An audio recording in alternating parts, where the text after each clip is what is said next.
It's the first day in pads for the Washington Commanders, and we've got your update here on Ref the District. Let's go. Greetings and salutations, and welcome to Ref the District's your update here from Nathan and the Stoner, part of the Believe Network. And we're going to be doing these no longer daily necessarily, unless there's something. But today, Stoner, big day for the Washington Commanders as it's their first day in pads. Pads. I love it. It's really, it's the moment, it's the day, it's a seminal time in training camp when everybody knows now that football is here and it gets real. They've been kind of just running around a little bit, not really hitting. Now they start hitting. Now is when it gets real. Super exciting. Yeah, it is. We're getting so close to actual football. I think there's the Hall of Fame game is being played this weekend. This weekend, is it already? Or next weekend? It's close. I think you might be right. It's close. We are fine. We're getting so close to actual football, and that means you need to be prepared, and you can be prepared by heading over to Bet Online, the world's most trusted betting platform. Right now, you can receive a 50% free bet on up to $250 on your first deposit to bet anything from the Olympics that are going on right now, baseball, Formula One racing, or get in some early NFL bets. You can do that again right at Bet Online because they have every set, every matchup, live odds and spreads with the games being played. And when the game's over, you can head over to the casino. They got 150 slots, some blackjack, poker. Head to the website today, get in the action, use the code BELIEVE, BLEAV, for 50% free bet credit on your first deposit up to $250. Bet Online, the game starts here. Of course, we wish you to bet responsibly, and I know you don't do that when you have your heart and soul into a team. And you're wearing the burgundy and gold glasses, Stoner. So we're going to try to read between the lines on a few things. Yeah. Things were said over the weekend, and some things are kind of coming to fruition, and we're seeing different things like who's starting at left tackle. We're going to get into all of that, and we're going to try to cut through the burgundy and gold glasses. But the first thing we want to talk about, now that we've got the ad read over, is Jaden Daniels. We're not bearing the lead here. Yep. Getting right into it. We've got a tracker. He was the first one out there with the first team reps today. Yeah, that's a big deal, Nathan, because they had the first 11 v 11 with pads, and Jaden Daniels was out there with the first team. Now, look, they've been mixing things up over this first week of practice of training camp and having Mariota go with the ones and Jaden with the twos and vice versa. And we might be reading into it too much. In fact, I know we're reading into it too much. Jaden Daniels is going to be the starter day one, regardless of anything that Marcus Mariota does in training camp. But it is telling that, like you said, now that we've got this first real 11 v 11 in pads, Jaden Daniels is there under center, taking snaps. So that's a big deal. Yeah, I'm excited about this because my wish going into training camp was that I needed to see Jaden Daniels be heads and shoulders above the competition. And so far it's looking like that's the case. Like, I know, like you said, they were splitting some reps. First day in pads, though, he's getting work with the ones. And in my opinion, Stoner, he's looking the part. Oh, yeah, absolutely. And also last week when they were just kind of when they were having just the regular practices and they were switching up, Jaden Daniels was taking snaps from Tyler Biadasz, right? That right there tells you what you need to know in terms of he's going to be under center for the number one center. So he's the number one guy. But there have been a few sort of rumblings in terms of Jaden Daniels' performance. Now, everything that I've heard, and you know me, Nathan, I listen very intently to what the beat reporters are saying. I pick out what they're really saying as opposed to, hey, we have to always be positive. But I haven't heard anything bad about Jaden Daniels. Yesterday, I think on Sunday, they had a bad practice overall as a team, but it's not like Jaden Daniels has been bad in these practices. He's had some plays where he hasn't been perfect, but he is making plays. He's making plays with his legs. He's been on time. A lot of people are noticing that he is more on time than any of the other quarterbacks in terms of when the plays are developing. He's getting the ball out quick. So I've been nothing but impressed. I haven't read anything between the lines in terms of his performance so far in camp. Yeah, you mentioned working with the legs there. There was a clip of him on a read option taking it, and you just see the speed at display there. As I mean, he could really blow by people. I saw a stat, by the way, that he and Tyreek Hill are about the same speed wise, and that's pretty good. That's pretty good company to be in there. That's and so we'll see how it goes. And I think it's important that was a read option for him, and it's not like he's out there scrambling. Yep. You mentioned quick decisions coming from the rookie, and I think that's important as well. You know, you hope that those are the right decision, but my one concern with drafting him was always that pressure to sack ratio. And if he's getting the ball out quickly, we don't have to worry about the line as much, and he's not going to have to be. He's going to make those decisions quick enough where he doesn't get himself into a pressure situation. So good things coming from Jaden Daniels. Now, Stoner, let's see that tracker, man. You brought it out the last Wednesday, and we've had a few practices since then. So where do we stand right now on Jaden Daniels? Let's get today's and then kind of rehash some of those. You mentioned a bad practice over the weekend. Yeah, and again, this tracker is not necessarily what I think he's doing in practice, whether it's a good practice or bad practice for him. This is me reading the tea leaves. This is me listening to what the beat reporters are saying, and if there's any sort of hidden messages in what they're saying. And as far as today, as any other day, I haven't seen anything that has caused me any sort of concern. And so on my tracker, I've got every day that they have practiced has been good. Now, it's not necessarily saying that he's been great in practice, but he has been doing everything. This is binary. It's good or bad, right? There's no in between. This isn't a rating scale. We're not giving him a score on a scale of 10 or anything like that. That's right. It's not a scale. Now, it's just in terms of whether the beat reporters are saying anything potentially negative that's hidden in their words, and that has not happened at all. Yeah, things like he hasn't gelled with Terry McLaurin yet, or the timing is off, or he's held onto the ball here, or would have been a sack. Right.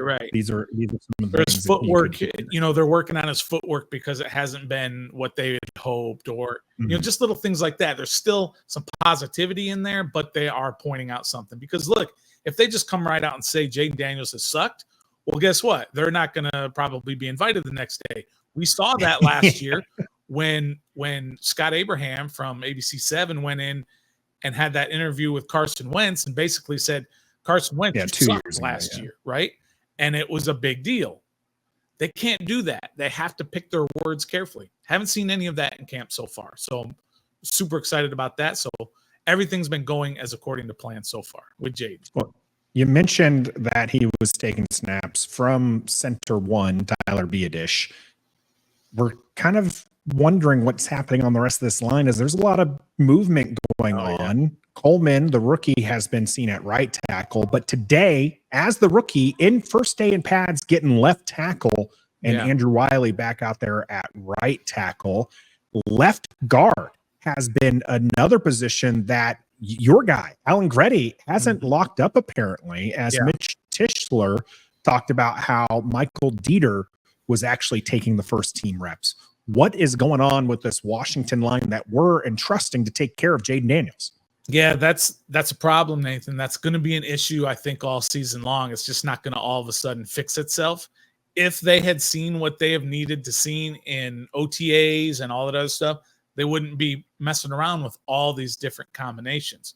Because let's face it, Sam Cosmi they haven't been moving him over to left tackle or right tackle or anything like that.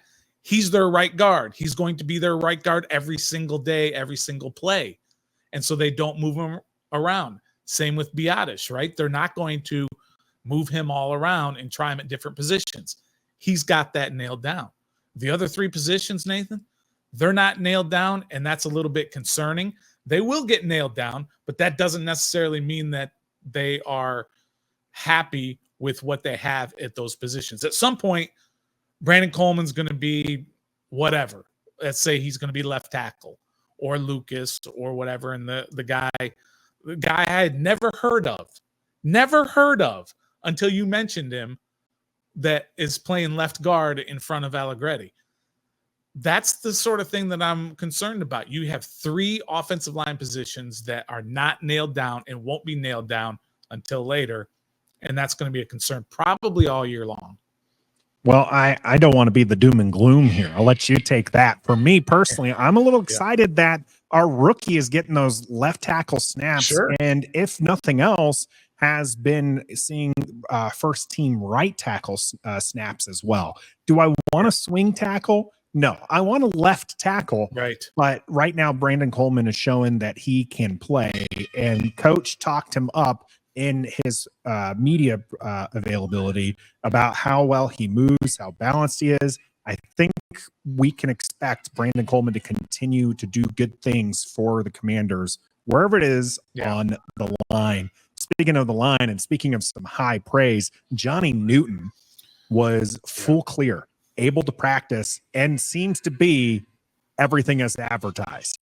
Yeah, he has been extremely impressive so far. He hasn't been he was limited in terms of what he was doing for full team activities up until today when they put the pads on, and there was no limits into what they had him do. And apparently he was quite impressive in practice today. And he's really been impressive since the start of camp. Well, he's been in camp for over a week now. So he's been quite impressive, and he's going to make a difference, I think. At defensive line, you got John Allen and Payne and him and Mathis and Ridgeway. That's 5 guys. And the biggest complaint I think that Payne and Allen had last year, and maybe why their play dropped off a little bit, they played too many snaps. And so they were always out there. And now you got 5 good rotational guys. And you have other guys there as well, but 5 guys that are going to take the majority of the snaps, and you can rotate them. And from what I've been hearing a lot, Nathan, they're doing a lot of stunting on those defensive lines. And we haven't seen a lot of that in the last few years. Yeah, I'm really looking forward to it. I watched the clip of Allen just working with D-Tap as the defensive line coach, and Allen looks ready to be a monster. And last year, I know you even said he had a down year, and really, stat wise, maybe it wasn't where it was, but he is still well respected, highest ranked player for the Washington Commanders on the NFL Top 100 list. Trust me, he is going to be just fine. Stop trying to trade him. That's right.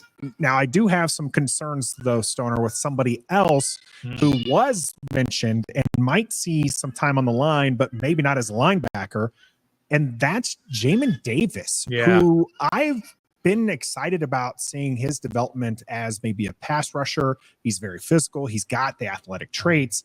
But John Keim came out and was talking with, and I'm spacing on the other beat reporter right now. You'll have to help me out with that. But Jamin Davis apparently not really taking to being a pass rusher right now like I was hoping he was going to be. And from my understanding, he's not getting a lot of snaps out there at linebacker as well.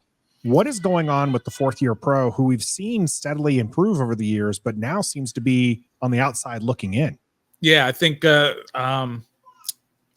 Hoffman is the guy that you were trying to remember who that was. And it's not looking great for Jamin Davis. And these are those sort of tweets that you hear, that you read between the lines, or you listen to Dan Quinn in his press conference when he talked about Jamin Davis, and they talked about working with him at different positions and kind of trying to use certain traits that he has, and maybe he's not picking it up as well, but he's working really hard. That's the kind of stuff I'm talking about. Read between the lines. Jamin Davis is not impressing in camp. And then soon after that is when the whole Craig Hoffman and John Keim statement came out that, look, he's not doing very well playing edge rusher. Look, he's never played it, right? So you got to give him some time, but and this is the NFL. You don't get like months and months to try and learn that skill. You just get a couple of weeks, and if it ain't there, you find yourself on the bench or you find yourself on another team. And And there are some concerns about Jamin Davis right now in terms of him being able to make that transition from linebacker to edge rusher. Well, on the flip side there, Stoner, we were pretty bullish about Jamin Davis being able to take to new skills in the new team, but we were a little shy about what we considered CB4. Yeah. But Emmanuel Forbes has shown some solid improvement to go with some more weight. Reports saying that he gained about 15 pounds in this offseason. He still looks wiry, but he seems to be playing with passion and purpose that I'm excited to see from the young man, because even though I know we were a little low on him, Stoner, and people think that we're picking on him and stuff, it's just a matter of how things were going before. But now I might be singing a different tune the way that things are seeming to go right now. As in tackle drills, he's tackling with a purpose. He's playing really well. He's shadowing. And it seems like this might have been the coaching change that the young man needed to be the first, prove that he was worth that first round pick. What are you thinking? Yeah, there are guys that absolutely need that coaching change in order to find that connection and be able to prove what they're capable of doing. And maybe you're right. Maybe this is just what he needed.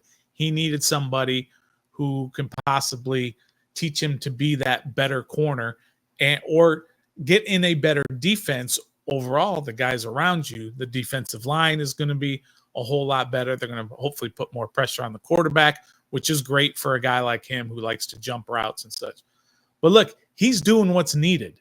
They've asked him to put on weight because he's just too small for the NFL, and he did just that. And when they asked him about his 15 pounds, he said, I'd like to clarify, it's actually 17 pounds that he added. But he had one day in practice last week or over the weekend where he was one-on-one with Terry McLaurin quite a bit during practice and apparently holding his own. So it looks good. Now, last year I thought he had a really good camp as well, and it kind of went downhill. But the reports you're hearing from Emmanuel Forbes is he is one of those guys who is kind of looking like he's taking another step up. Yeah, fantastic things to hear from camp. And I definitely wanted to end on that more positive note than the one previous. This has been the Commanders Update. We're going to keep bringing these as we get good information. Of course, you can also join the conversation live on Wednesday at 7:30 Eastern here on YouTube or Facebook. And we love to have you in on the conversation. It helps kind of round out everybody's opinion. So make sure you're there on Wednesday night to join us here on Ref the District. I'm Nathan Perry. That's the Stoner, part of the Believe Network, brought to you by Bet Online. And until next time, pads, and more pads. Let's go. Be a fan.